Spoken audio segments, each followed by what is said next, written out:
दोस्तों, ये तो हम और आप जानते हैं कि इजराइल और फिलिस्तीन के युद्ध को आज 23 दिन कंप्लीट हो चुके हैं, पूरे हो चुके हैं।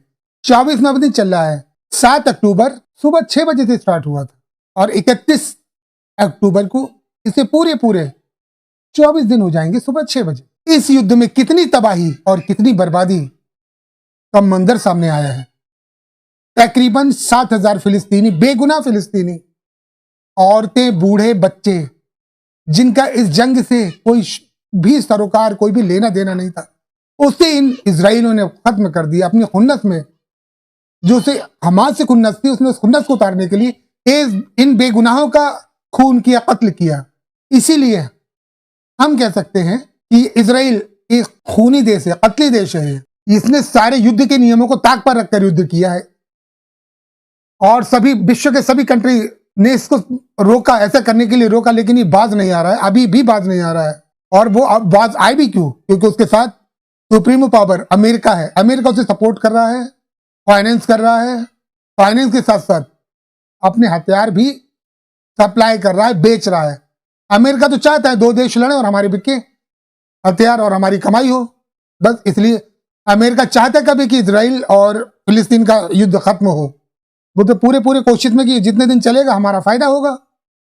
तो दोस्तों, वैसे तारीफ की जाए कि अगर अमेरिका ने जो कहा वो कर दिया फिलिस्तीन के लिए, लेकिन 57 देश, अरब देश, जो सिर्फ इजराइल को हड़का रहे हैं, धमकी दे रहे हैं, लेकिन आगे नहीं, सिर्फ घर में बैठकर ही कर रहे हैं। अभी आपने देखा अमेरिका के प्रधानमंत्री और राष्ट्रपति इजराइल आए, उन्होंने बातचीत की। तो क्या अरब देश के मुस्लिम शासक ये नहीं आ सकते थे? इजराइली आकर बात कर रहे थे, फिलिस्तीन का साथ ना देते तो? ऐसा तो नहीं, अगर ये थोड़ा आगे बढ़े तो इजराइल की इतनी हिम्मत तो नहीं जो ये बात माने ना और ये जंग बराबर जंग करता रहे। लेकिन ये सिर्फ दिखावे के लिए तो इजराइल को धमकी दे रहे हैं और लगता ही है कि शायद ये इजराइल की सपोर्ट कर रहे हैं। ये भी चाहते हैं कि फिलिस्तीन खत्म हो, मस्जिद अक्सा ढाई जाए। मुझे लगता है इनका भी शायद यही मंसूबा है, इनका इरादा भी यही है। अरे ऐसे मुस्लिम देशों से क्या फायदा, ऐसी इनकी धमकियों से क्या फायदा,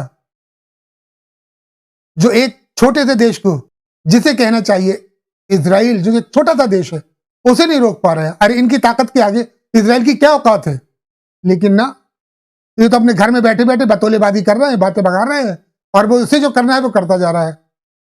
अभी उसने बीती रात उसने जमीनी हमले करने की कोशिश की, तो दाद देना पड़ेगी ये हमास के लड़ाकों की और फिलिस्तीन के जाबाज सिपाहियों की, जाबाज लोगों की, जिन्होंने अपनी जान पर खेलकर उल्टे पांव भगाया और उनके 300 लोगों को मार गिराया, ये सुनने में आ रहा है, और उसके टैंकों को भी नुकसान, भारी नुकसान पहुंचाया। तो दोस्तों क्यों ना हो, क्योंकि वो तो अब लुट चुके हैं, पिट चुके हैं, 7,000 लोगों की जान जा चुकी है, बेघर हो चुके हैं, ना उनके पास खाने के लिए कुछ, ना पीने के लिए, उन्हें तो मरना ही उन्हें तो क्यों ना वो आमना सामना कर मरे और अपने देश को बचा कर मरे, अपने अक्सा मस्जिद को बचा कर मरे और अपने वतन फिलिस्तीन को बचा कर मरे।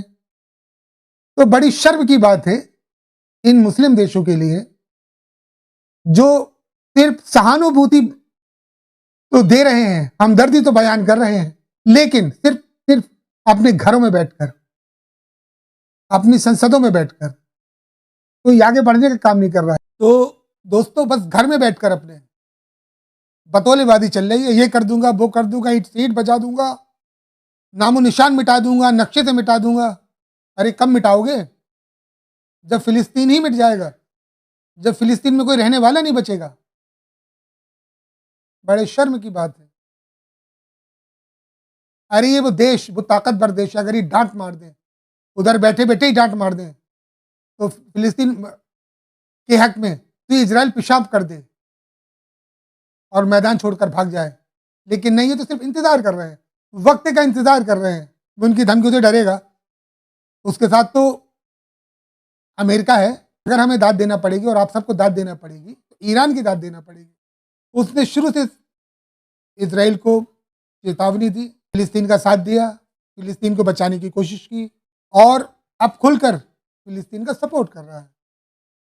तो सच्चे मायने में अगर फिलिस्तीन का कोई हमदर्द है तो वो सिर्फ और सिर्फ ईरान है, जिसने दिखा दिया कि वो गरीबों के साथ है। और सभी देश, चाहे वो अरब कंट्रीज हों, कोई भी हो, अमेरिका से सीधा टक्कर लेने में डर रहे हैं, क्योंकि उनके बिजनेस, उनका ये सब, उनको ये डर है। लेकिन ईरान ने खुली चुनौती दी थी और उसने अमेरिका के 40 जहाज़ों को, तेल के टैंक पर कब्जा भी कर लिया है। उसने जंग की शुरुआत कर दी है, उसने दिखा दिया है। तो दोस्तों, मैं अपनी पिछली वीडियो में कह चुका हूँ कि शायद आपने देखी हो, नहीं देखी हो तो देख लीजिए, जिसका टाइटल है तीसरे विश्व युद्ध की आहट। उसमें मैंने यही बताने की कोशिश की है कि तीसरा विश्व युद्ध हो सकता है, पॉसिबल है, इट्स पॉसिबल।